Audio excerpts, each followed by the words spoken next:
nggak kebanyakan Kang Bro, ketua umum 165. Iya, 165 itu dipilih semuanya. Dirampingkan menjadi, kalau di Muhammadiyah itu menjadi 39. Dipilih 165, dipilih menjadi 39. Dipilih itu menjadi Dipilih 139. dipilihnya di Kongres atau di mana? Oh enggak, dipilihnya enggak di Kongres. Jadi kan sebelum Kongres itu ada pra-Kongres. Oh, disaring dulu berarti 165 disaring Ya, jadi 139. bukan disaring, ya dipilih, tapi bukan di Kongres. Kalau dia itu kan muktamar, tapi bukan di muktamar, di pra-muktamarnya. Lanjut.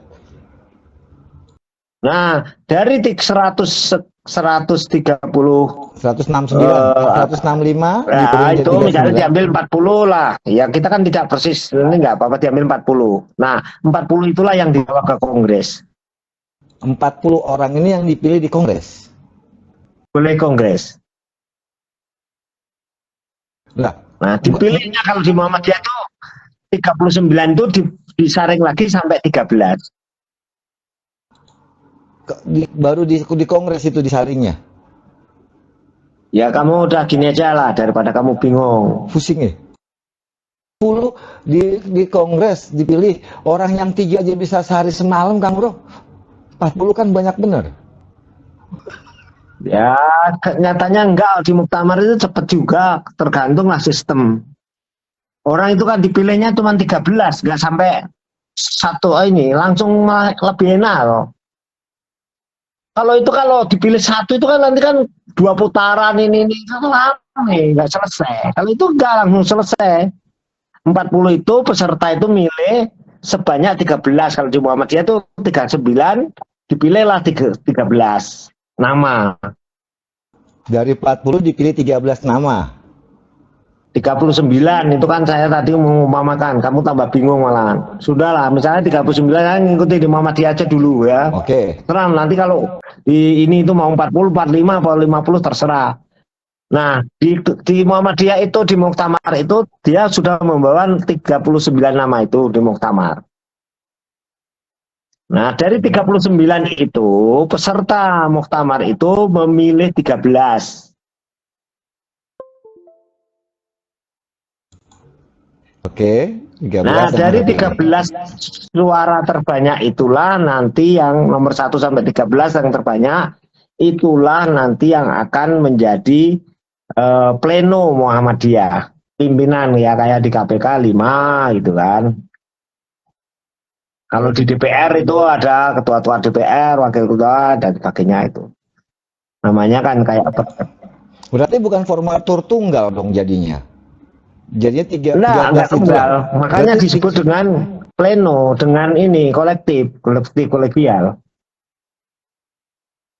Semua yang tunggal, kalau tidak dibuat kolektif kolegial, pasti dia akan mendominasi, akan otoriter. pasti. Semua yang, iya semualah. Bisnis pun juga gitu.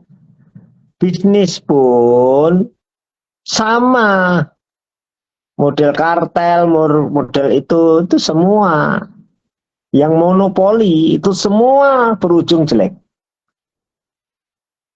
Kenapa? Karena la raiba fihi hudal lil muttaqin. Apa yang dikabarkan dalam Quran, apa yang dikabarkan dalam hadis itu nggak ada keraguan di dalamnya. Iya. Pasti rusak. Berarti Jadi yang tunggal itu hanya milik Tuhan Yang Maha Kuasa. Kalau kita mau pimpinan tunggal, tapi kolektif kolegial, seperti contohnya tadi, sehingga tidak monopoli. Dari pimpinan tadi 13, Muhammadiyah itu, dari 13 itu, baru dia mengangkat salah satunya itu sebagai ketua. Nanti ketua terpilih baru penunjuk sekretaris, tunjuk sudah. Yang lainnya wakil ketua bidang-bidang masing-masing.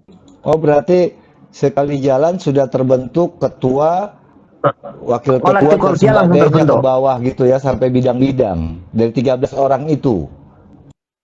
Iya, sudah otomatis itu. Dulu mungkin Muhammadiyah ngambil angka 13 itu kan mungkin bidang-bidangnya ada 13 atau. Kalau kita kan tidak harus persis 13.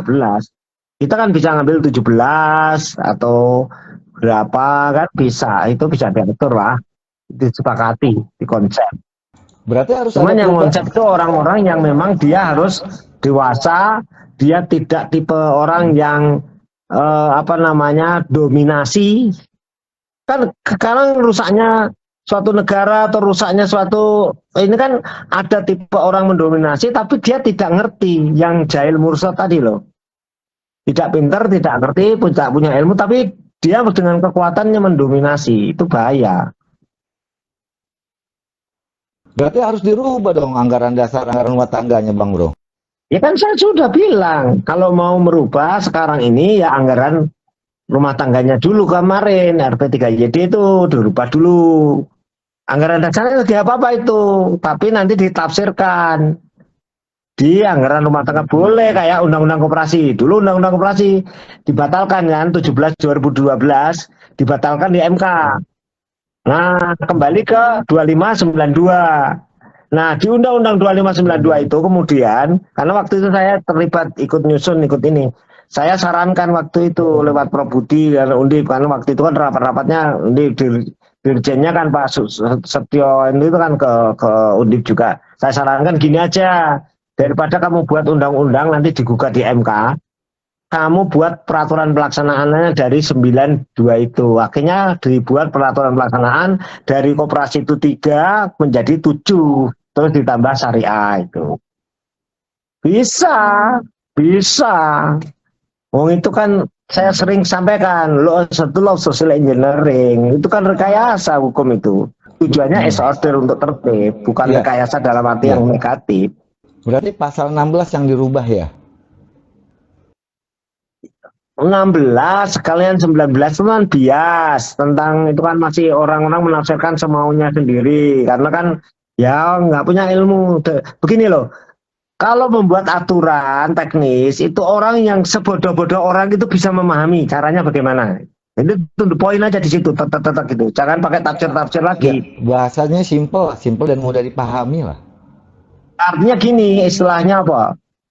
Ya bahasanya memang begitu ya, sebodoh-bodohnya orang atau setidak tahunya orang itu bisa baca, bisa ngerti. Nah itu loh, misalkan lampu merah tidak boleh dilanggar, nah itu lampu hijau jalan. Itu kan konsep-konsep yang mudah dipahami gitu loh.